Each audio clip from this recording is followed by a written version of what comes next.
Bismillahirrahmanirrahim. Assalamualaikum warahmatullahi wabarakatuh. Kaum muslimin rahimakumullah. Kebenaran sumbernya dari Allah Subhanahu wa taala. Al-haqqu min rabbikum. Oleh karena itu, kehadiran sebuah kebenaran mutlak harus kita terima tanpa syarat apapun. Jangan sampai kita dalam mensikapi sebuah kebenaran yang bersumber dari Allah yang sampai kepada kita yang tidak sesuai selera kita, maka kita tidak akan menerimanya, kita tidak mau melaksanakannya.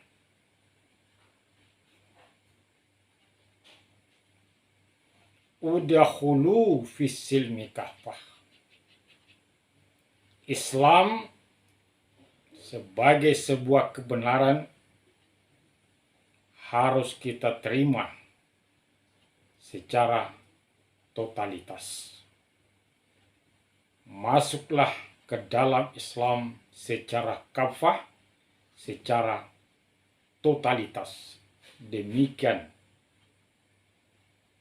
perintah Allah Subhanahu wa taala di dalam Al-Quran.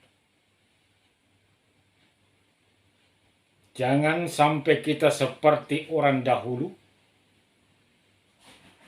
Jika sampai kebenaran kepada mereka yang tidak sesuai dengan seleranya, tidak sesuai dengan keinginannya, mereka malah menyombongkan diri kepada pembawa kebenaran dan tidak menerima kebenaran, bahkan mendustakan kehadiran kebenaran itu.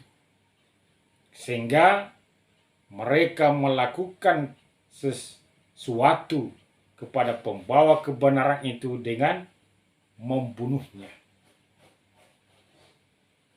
Demikian yang ditegaskan oleh Allah Subhanahu wa taala di dalam Al-Quran surah Al-Baqarah ayat 187, bahwa di sana Allah menggambarkan bahwa setiap ada rasul yang datang kepada mereka yang tidak sesuai dengan keinginan mereka, mereka selalu menyombongkan diri dan mendustakan pembawa kebenaran, mendustakan kebenaran itu, bahkan membunuh pembawa kebenaran itu. Jadi jangan sampai kita mewarisi sikap dan perilaku umat-umat terdahulu yang selalu mengabaikan kebenaran, mendustakan kebenaran, bila mana kebenaran itu tidak sesuai dengan selera dan keinginannya. Apa akibatnya kalau kita tidak menerima atau menolak kebenaran itu?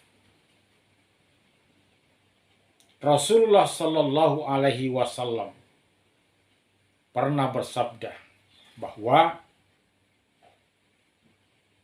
aku tinggalkan dua perkara, kata Rasulullah, yang apabila kamu berpegang teguh kepada dua perkara itu, maka kamu tidak akan tersesat selama-lamanya.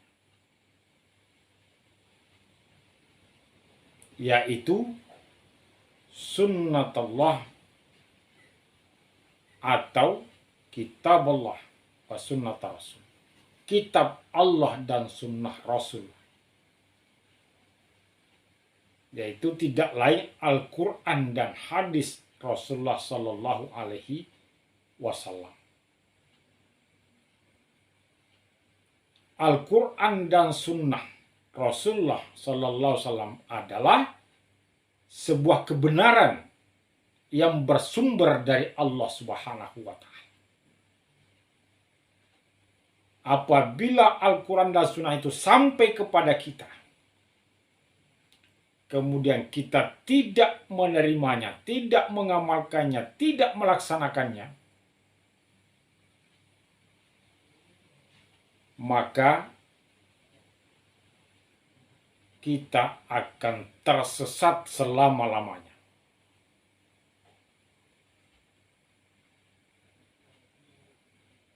Kita akan kehilangan arah dalam hidup ini. Kehilangan pedoman jalan hidup. Maka yang akan menjadi pedoman kita ketika tidak menerima itu adalah nafsu, selera kita. Sehingga kita berjalan dalam kehidupan dunia ini berdasarkan nafsu.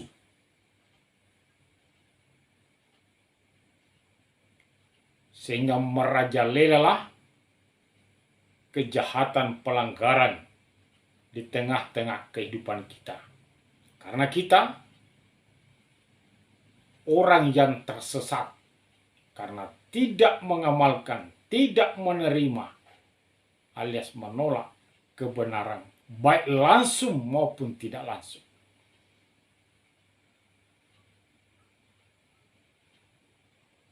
Itu akibat kalau kita menolak kebenaran menurut Rasulullah SAW, kita akan tersesat selama-lamanya.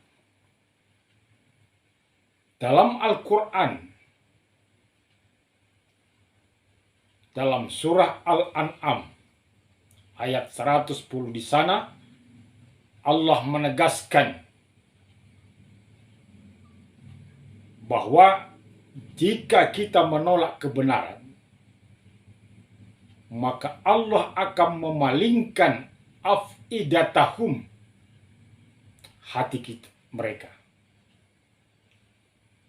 wa absarahum,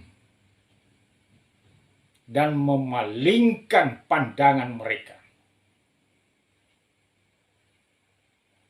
sebagaimana mereka dahulu sebelum mengimani Al-Quran.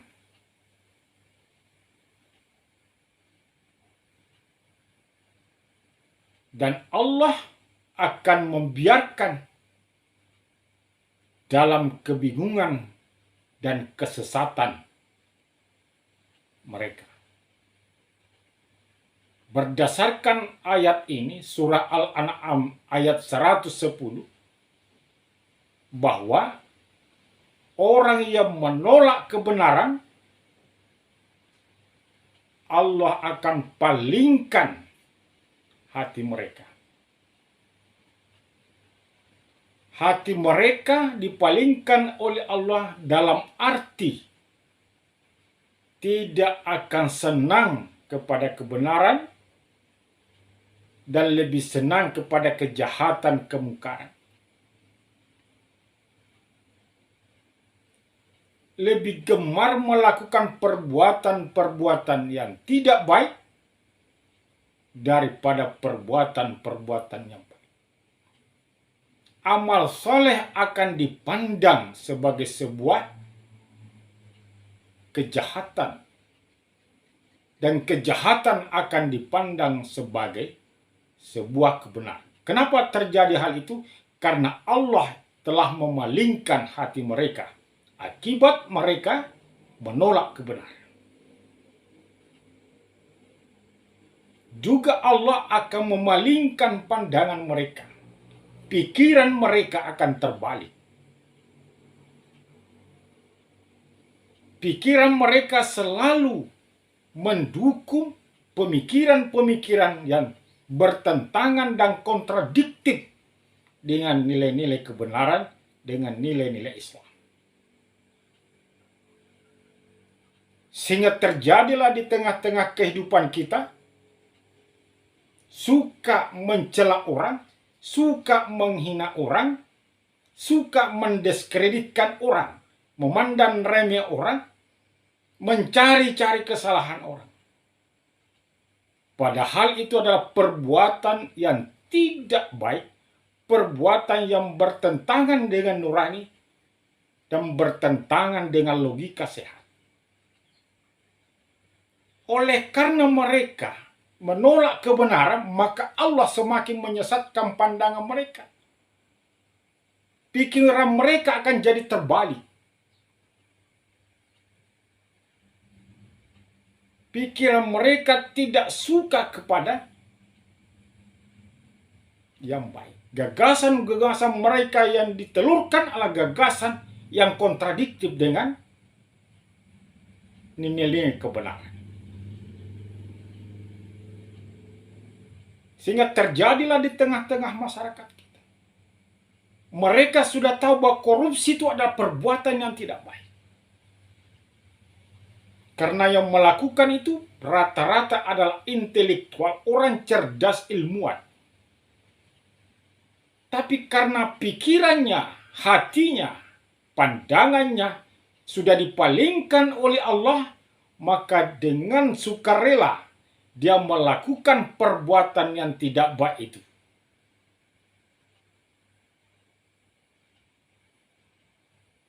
Berzina itu adalah nyata-nyata tidak baik. Ditahu persis bahwa itu tidak baik. Tapi mengapa mereka melakukan itu? Karena dia menolak kebenaran. Allah mengatakan, la takrabuz zina, jangan dekati. Karena dia tidak percaya dengan ayat itu, menolak ayat itu, sehingga Allah palingkan dia, palingkan pandangannya, palingkan hatinya. Akhirnya dia senang kepada perbuatan zina yang nyata-nyata diharamkan oleh Allah Subhanahu wa ta'ala. Dan dalam ayat tersebut, dalam surah Al-An'am ayat 110, Allah menegaskan kembali, Allah akan membiarkan mereka bingung dan dalam kesesatannya sebagai akibat daripada menolak kebenaran itu. Termasuk orang-orang fasik itu adalah orang-orang yang menolak kebenaran.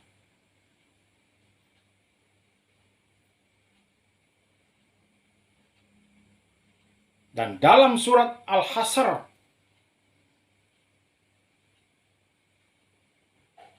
di sana Allah kembali menegaskan, maka ketika mereka menolak kebenaran, maka Allah akan memalingkan hati mereka dan tidak akan memberi petunjuk kepada kaum yang fasik. Artinya orang yang menolak kebenaran termasuk di dalamnya adalah orang-orang fasik. Orang yang percaya kepada Allah tetapi tidak menjalankan ajaran Allah, termasuk golongan orang yang menolak kebenaran. Dan Allah akan memalingkan hati mereka dan tidak akan memberi petunjuk kepada orang yang fasik. Demikian penegasan Allah dalam surah Al-Hasr ayat 7. Inilah yang kita takutkan dalam kehidupan kita apabila kita menolak kebenaran.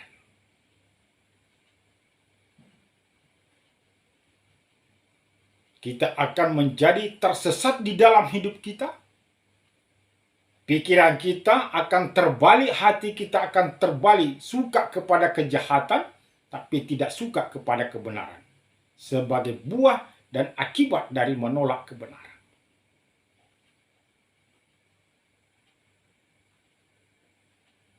Oleh karena itu, marilah kita menerima kebenaran itu secara totalitas mutlak dan berusaha semaksimal kemampuan kita untuk menerima dan menjalankan kebenaran itu. Apa yang datang dari Rasulullah, maka terimalah. Dan apa yang dilarang oleh Rasulullah, maka tinggalkanlah. Demikian firman Allah, petunjuk Allah, penyampaian Allah. Bagaimana kita harus bersikap terhadap pernyataan Rasulullah Sallallahu Alaihi Wasallam.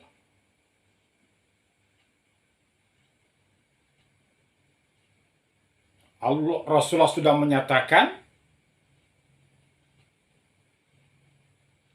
kalau kita tidak berpegang teguh pada Al-Quran dan Sunnah Rasulullah, maka kita akan tersesat selama-lamanya.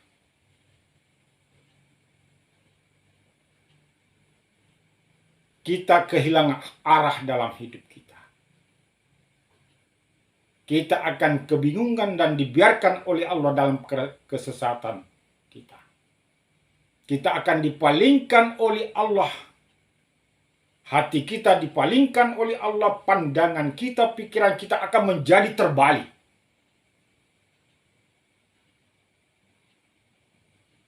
Oleh karena itu, tidak boleh tidak kebenaran itu. Kehadirannya harus kita terima, dijalankan, dan dilaksanakan. Sebab kalau tidak, maka Allah akan membiarkan kita kebingungan dalam kesesatan. Dan kita akan tetap dalam keadaan suka kepada kejahatan, tidak suka kepada kebajikan. Lebih suka kepada kemungkaran daripada kemaslahatan. Olehnya itu, marilah kita dengan penuh kesadaran udhulu fisilmi kafah. Marilah kita terima Islam itu sebagai sebuah kebenaran secara totalitas, secara kafah, dan berusaha mengamalkannya sesuai kemampuan kita. Agar kita terhindar dari kesesatan, terhindar dari perilaku-perilaku yang tidak terpuji. Demikian, semoga ada manfaatnya. Wabillahi taufik wal hidayah. Wassalamualaikum warahmatullahi wabarakatuh.